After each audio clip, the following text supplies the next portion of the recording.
Ulysses and the Dogman. A short story written by O. Henry and read for you in both Swahili and English. Please enjoy. Do you know the time of the Dogmen? Je, unajua wakati wa hao wanaume wa mbwa? When the forefinger of twilight begins to smudge the clear-drawn lines of the big city, there is inaugurated an hour devoted to one of the most melancholy sights of urban life. Wakati vivuli vya jioni vinapoanza kufuta mipaka iliyo wazi ya jiji kuu, kunaanza kipindi kinachoonyesha moja ya mandhari yenye huzuni zaidi katika maisha ya mijini. Out from the towering flat crags and apartment peaks of the cliff dwellers of New York steals an army of beings that were once men. Kutoka kwenye miamba ya ghorofa na vilele vya majengo ya wakazi wa miamba jijini New York, hutokea kundi la viumbe ambao zamani walikuwa watu. Even yet they go upright upon two limbs and retain human form and speech, but you will observe that they are behind animals in progress. Bado wanatembea wima kwa miguu miwili na wana umbo la binadamu na hutumia lugha, lakini utaona kwamba wamerudi nyuma kuliko wanyama kimaendeleo. Each of these beings follows a dog, to which he is fastened by an artificial ligament. Kila mmoja wao anamfuata mbwa, akiwa amefungwa naye kwa kamba bandia. These men are all victims to Circe. Not willingly do they become flunkies to Fido, bellboys to bull terriers, and toddlers after Towser. Wanaume hawa wote ni wahanga wa Circe. Hawakujitolea kwa hiari kuwa wafuasi wa Fido, wahudumu wa bull terrier, wala kutambaa nyuma ya Towser.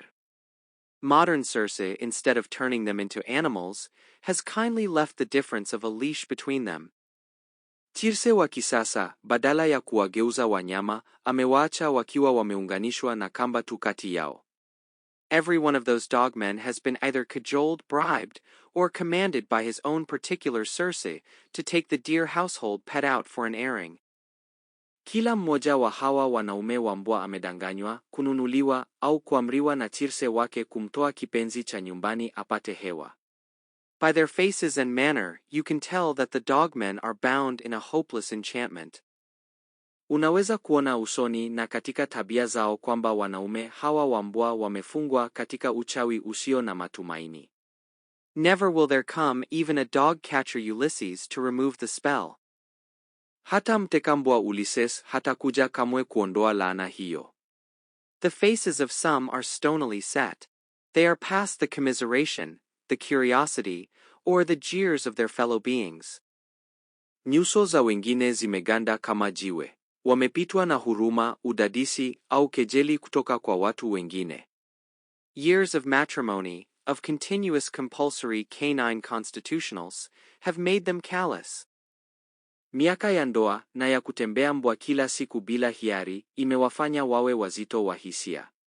They unwind their beasts from lamp posts or the ensnared legs of profane pedestrians, with the stolidity of mandarins manipulating the strings of their kites.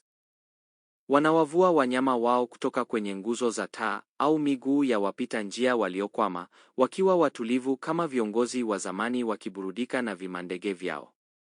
Others, more recently reduced to the ranks of Rover's retinue, take their medicines sulkily and fiercely. Wengine, waliojiunga karibuni na kundi la Rover, wanaumeza dawa yao kwa hasira na kununa. They play the dog on the end of their line with the pleasure felt by the girl out fishing when she catches a sea robin on her hook.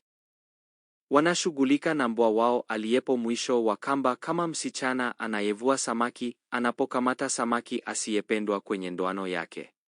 They glare at you threateningly if you look at them, as if it would be their delight to let slip the dogs of war. Wanakuangalia kwa hasira ukimwangalia, kana kwamba wangepata furaha kubwa kuachilia mbwa wa vita wa kuvamie. These are half-mutinous dogmen, not quite Circe-ized, and you will do well not to kick their charges, should they sniff around your ankles.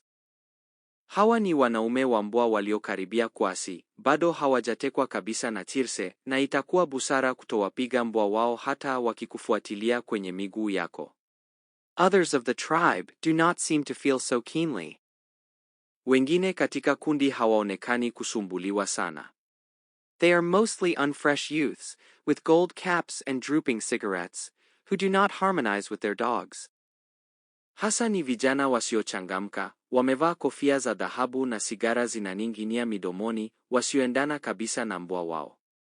The animals they attend wear satin bows in their collars, and the young men steer them so assiduously that you are tempted to the theory that some personal advantage, contingent upon satisfactory service, waits upon the execution of their duties. Mbwa wanaowashughulikia wamevalishwa utepe wa hariri kwenye kola zao, na vijana hao wanawafuatilia kwa bidii kiasi kwamba unaweza kudhani kuna faida binafsi inayowasubiri ikiwa watatimiza majukumu yao kwa kuridhisha. The dogs thus personally conducted are of many varieties, but they are one in fatness, in pampered, diseased vileness of temper, in insolent, snarling capriciousness of behavior. Mbwa wanaoongozwa kwa njia hii wanatoka katika aina nyingi, lakini wanafanana katika unene, kulelewa kupita kiasi, roho iliyochafuka na tabia za kutukana na kungunika zisizoeleweka. They tug at the leash fractiously. They make leisurely nasal inventory of every door step, railing and post. Wanavuta kamba zao kwa fujo, wakichukua muda kunusa kila sehemu ya mlango, reli na nguzo. They sit down to rest when they choose. They wheeze like the winner of a beefsteak eating contest. They blunder clumsily into open cellars and coal holes. They lead the dogmen a merry dance. Wanaketi kupumzika wanapotaka, wanapumua kama mshindi wa mashindano ya kula nyama nyingi, wanaingia ovyo kwenye maghala wazi na mashimo, wanawazungusha hawa wanaume wa mbwa kama wakiwa kwenye dansi ya mzaha. These unfortunate dry nurses of dogdom, the cur cuddlers, mongrel managers, spit stalkers, poodle pullers, skyscrapers, dachshund dandlers, terrier trailers, and Pomeranian pushers of the cliff-dwelling Circes, follow their charges meekly. Wale wenye bahati mbaya wanaowahudumia hawa mbwa, wale wanaowabeba, wanaosimamia marumbumbwa, wanaofuata mbwa aina ya Spitz, wanaovuta mbwa wa Poodle, wanaofuatilia Skie, wanaobeba Dachshund, wanaoongoza Terrier na wanaosukuma Pomeranian wa kina Circe kwenye majumba makubwa. Huwasindikiza kwa unyenyekevu. The doggies neither fear nor respect them. Mbwa hao hawaogopi wala hawawaheshimu. Masters of the house these men whom they hold in leash may be, but they are not masters of them. Huenda wanaume hawa ndio mabwana wa nyumbani, lakini si mabwana wa hawa wanyama. From cozy corner to fire escape, from divan to dumbwaiter, Doggy's snarl easily drives this two-legged being who is commissioned to walk at the other end of his string during his outing. Kutoka pembe tulivu hadi sehemu ya dharura ya moto, kutoka kochi hadi lifti ndogo, mungurumo wa mbwa unamtisha kirahisi binadamu huyu mwenye miguu miwili ambaye kazi yake ni kutembea upande mwingine wa kamba yake wakati wa matembezi. At twilight the dogmen came forth as usual at their Circe's pleading, guerdon, or crack of the whip. Lakati wavioni, wanaume hawa wamebeba lalitoka kama kawaida, wakichoshana maombi, ahadi au amri ya jirjevao. Among them was a strong man, apparently of two solid virtues for this airy vocation. Miongoni mwao kulikuwa na mwanaume mwenye nguvu, akionekana kuwa na ustahimilivu kupita kiasi kwa kazi ya aina hii. His expression was melancholic, his manner depressed. Uso wake ulikuwa umejaa huzuni, mwenendo wake ulionekana kukata tamaa. He was leashed to a vile white dog, loathsomely fat, fiendishly ill-natured, gloatingly intractable toward his despised conductor. Alifungwa na kamba kwa mbwa mweupe mwenye tabia mbaya, mnene kupita kiasi, mkaidi vibaya, akionekana kujivunia kumdharau anayemwendesha. At a corner nearest to his apartment house the dogman turned down a side street, hoping for fewer witnesses to his ignominy. Kwenye kona karibu na nyumba yake, huyu bwana wa mbwa akageukia njia ya pembeni, akitumaini kupunguza mashahidi wa fedheha yake. The surfeited beast waddled before him, panting with spleen and the labor of motion. Mnyama huyo aliyeshiba alitembea mbele yake, akihema kwa hasira na uchovu. Suddenly the dog stopped. A tall, brown, long-coated, wide-brimmed man stood like a colossus blocking the sidewalk and declaring. Ghafla mbwa alisimama. Mwanaume mrefu, mwenye ngozi ya kahawia, koti refu, na kofia pana alisimama kama nguzo, akizuia barabara akisema, "Well, I'm a son of a gun." Naam, mimi ni mwana wa bunduki. Jim Barry, breathed the dogman, with exclamation points in his voice. Jim Barry. Akapumua bwana wa mbwa, sauti yake ikijaa mshangao. Sam Telfair, cried Widebrim again. You ding-basted old Willy Waloo, give us your hoof. Sam Telfair, alipaza sauti tena yule aliyekivaa kofia pana, wewe mzee mchokozi, niletee mkono wako. Their hands clasped in the brief, tight greeting of the West that is death to the handshake microbe. Walishikana mikono kwa ufupi, kwa nguvu, kama salamu ya magharibi inayoua vijidudu vya mikono. You old fat rascal, continued Widebrim, with a wrinkled brown smile. It's been years since I seen you. Wewe mzee mnene mwenye hila, akaendelea yule mwenye kofia pana, akitabasamu na nyuso zake zikiwa zimekunjamana, ni tangu zamani sijakuona. I've been in this town a week, but you can't find nobody in such a place. Well, you dinged old married man, how are they coming? Nimekuwa mjini hapa kwa muda, lakini huwezi kumpata mtu kirahisi katika sehemu kama hii. Sawa, wewe mzee ulioa, mambo yakoje? Something mushy and heavily soft like raised dough leaned against Jim's leg and chewed his trousers with a yeasty growl. Kitu kimnyofu na laini kama donge lililochachishwa kiliegemea mguu wa Jim na kutafuna suruali yake kwa mgurumo wa chachu. Get to work, said Jim, and explain this yard-wide hydrophobia yearling you've throwed your lasso over. Are you the pound master of this burg? Do you call that a dog or what? Fafanua, akasema Jim, huyu mnyama anayebeba dalili za kichaa cha mbwa uliyemfunga kwa kamba ni nini? Wewe ndiye anayewashika mbwa hapa? Unaita kitu hiki mbwa au nini? I need a drink, said the dogman, dejected at the reminder of his old dog of the sea. Come on. Nahitaji kinywaji, akasema bwana wa mbwa, akiwa amekatishwa tamaa na kumbukumbu ya mbwa wake wa zamani. Twende. Hard by was a cafe. 'Tis ever so in the big city. Katikati kulikuwa na mgahawa. Hivyo ndivyo ilivyo mijini mikubwa. They sat at a table, and the bloated monster yelped and scrambled at the end of his leash to get at the cafe cat. Walikaa kwenye meza na yule mbwa mnene akabweka akijitahidi kufikia paka wa mgahawani. Whiskey, said Jim to the waiter. Uhiskey, akasema Jim kwa mhudumu. Make it, said the dogman. Niweke, akasema bwana wa mbwa.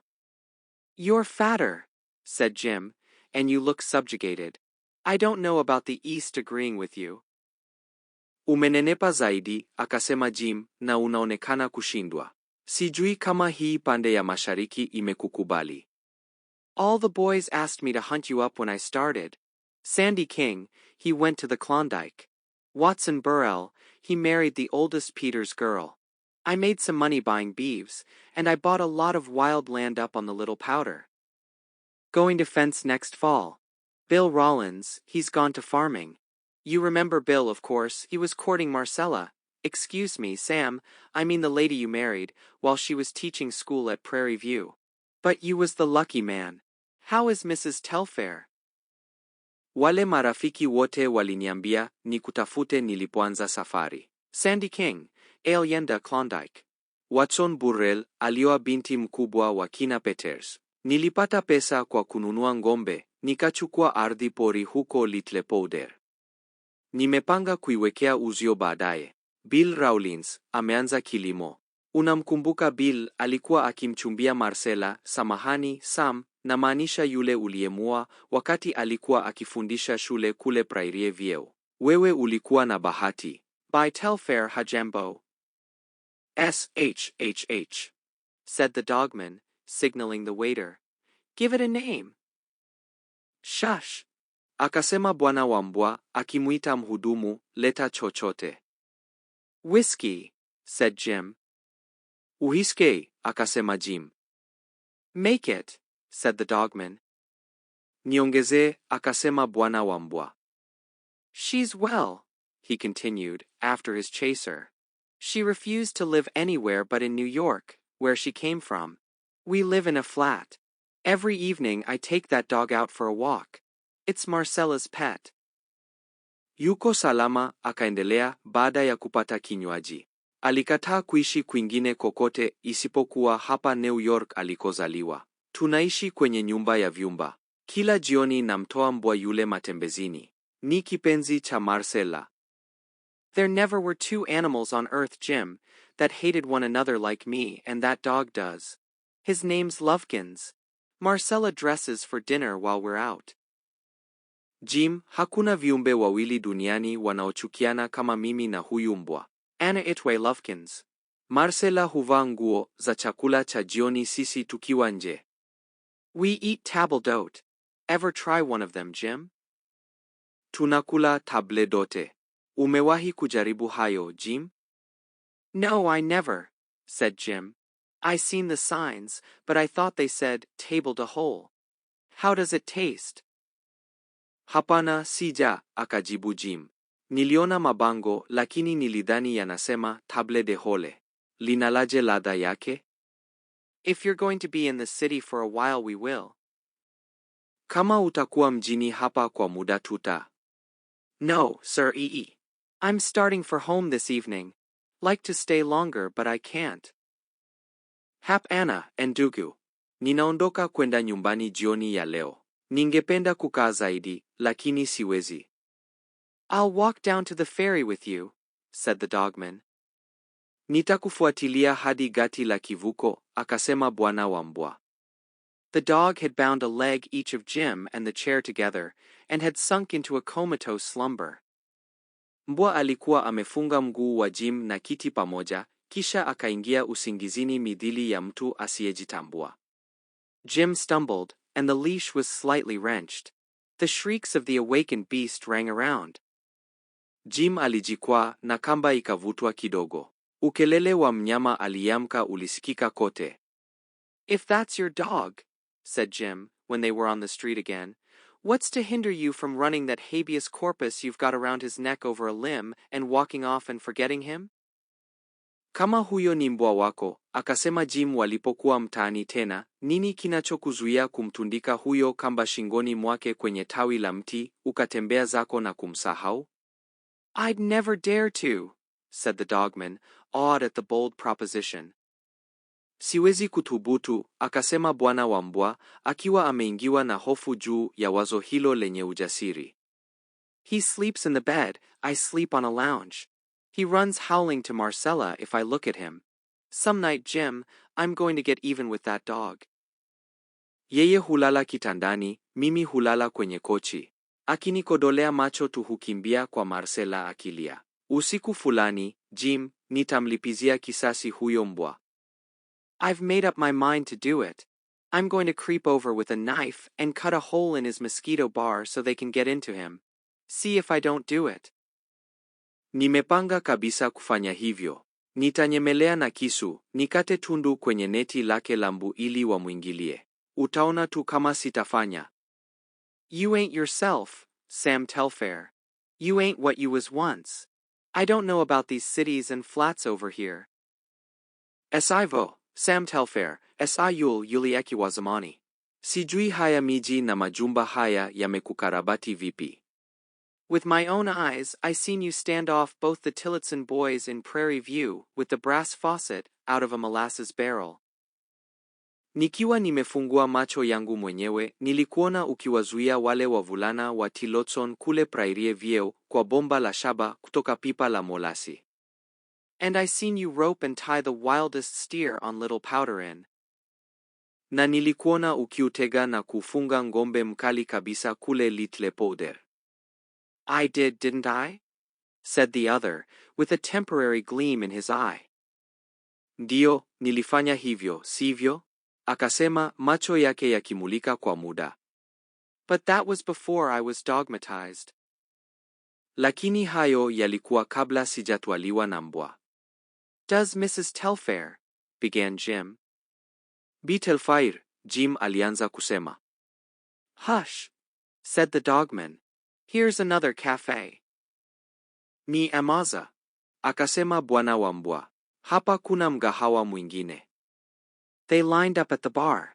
The dog fell asleep at their feet. Wakasimama mfululizo kaunta. Mbwa akalala kwenye miguu yao. I thought about you, said Jim, when I bought that wild land. I wished you was out there to help me with the stock. Nilikuwaza, akasema Jim, niliponunua ile ardhi pori. Nilitamani uwe huko kunisaidia na mifugo. Last Tuesday, said the dogman, he bit me on the ankle because I asked for cream in my coffee. He always gets the cream. Hivi majuzi, akasema bwana wa mbwa, aliniuma kwenye kifundo cha mguu kwa sababu niliomba kuweka maziwa kwenye kahawa yangu. Yeye kila mara hupata maziwa. You'd like Prairie View now, said Jim. Ungependa Prairie View sasa, akasema Jim. The boys from the roundups for miles around ride in there. One corner of my pasture is in miles of the town. Marafiki kutoka maeneo ya mbali huingia pale. Sehemu ya malisho yangu iko umbali wa mji. There's a straight stretch of wire on one side of it. Kuna uzio mrefu wa waya upande mmoja. You pass through the kitchen to get to the bedroom, and you pass through the parlor to get to the bathroom, and you back out through the dining room to get into the bedroom so you can turn around and leave by the kitchen. Unapitia jikoni ufike chumbani, unavuka sebule uingie bafu, halafu unarudi kupitia chumba cha kulia ili uweze kugeuka na kutoka jikoni. And he snores and barks in his sleep, and I have to smoke in the park on account of his asthma. Na yeye huvuta sauti ya usingizi na kubweka akiwa amelala, nami lazima nikae kuvuta sigara bustanini kwa sababu ya pumu yake. Don't Mrs. Telfair, began Jim. J.E. by Telfair, akanza Jim. Oh, shut up, said the dogman. What is it this time? Ah, ni amaza, akasema bwana wa mbwa. Unataka nini sasa? Whiskey, said Jim. Uhiske, akasema Jim. Make it, said the dogman. Niweke, akasema bwana wa mbwa. Well, I'll be racking along down toward the ferry, said the other. Sawa, nitaanza kutembea kuelekea kivukoni, akasema mwenzake. Come on there, you mangy, turtle-backed, snake-headed, bench-legged ton and a half of soap grease, shouted the dogman, with a new note in his voice and a new hand on the leash.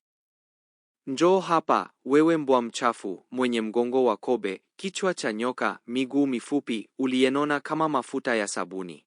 Akapaza sauti bwana wa mbwa, sauti yake ikiwa na msisitizo mpya, huku akishika kamba kwa mtazamo tofauti. The dog scrambled after them, with an angry whine at such unusual language from his guardian. Mbwa akafuatilia nyuma yao, akinungunika kwa hasira kutokana na lugha isiyo ya kawaida kutoka kwa bwana wake. At the foot of street the dogman led the way through swinging doors. Mwisho wa barabara, bwana wa mbwa akapita kupitia milango ya kuzunguka. Last chance, said he. Speak up. Hii ndiyo nafasi ya mwisho, akasema. Semeni. Whiskey, said Jim. Uhiske, akasema Jim. Make it, said the dogman. Weka, akasema bwana wa mbwa. I don't know, said the ranchman, where I'll find the man I want to take charge of the little powder outfit. I want somebody I know something about. Sijui, akasema mfugaji, nitampataje mtu ninayetaka ashughulikie hiyo kazi ya little powder. Nataka mtu ninayemjua kidogo. Finest stretch of prairie and timber you ever squinted your eye over, Sam. Now if you was. Sehemu bora kabisa ya nyasi na misitu ambayo hujawahi kuona, Sam. Sasa kama ungekuwa. Speaking of hydrophobia, said the dogman, the other night he chewed a piece out of my leg because I knocked a fly off of Marcella's arm. Kuhusu kichaa cha mbwa, akasema bwana wa mbwa, usiku uliopita alingata mguu wangu kwa sababu niligonga inzi aliyekuwa kwenye mkono wa Marcella. It ought to be cauterized, says Marcella, and I was thinking so myself. I telephones for the doctor, and when he comes Marcella says to me, Help me hold the poor dear while the doctor fixes his mouth. Oh, I hope he got no virus on any of his tuffies when he bit you. Now what do you think of that? Inabidi kuchomwa moto, Marcela akasema, nami pia nilikuwa nafikiria hivyo. Nikampigia daktari simu, alipofika Marcela akaniambia, nisaidie kumshika kipenzi huyu wakati daktari anamtibu mdomo wake. Oh, natumaini hakuchukua virusi kwenye meno yake alipokuuma. Unafikiria nini juu ya hilo?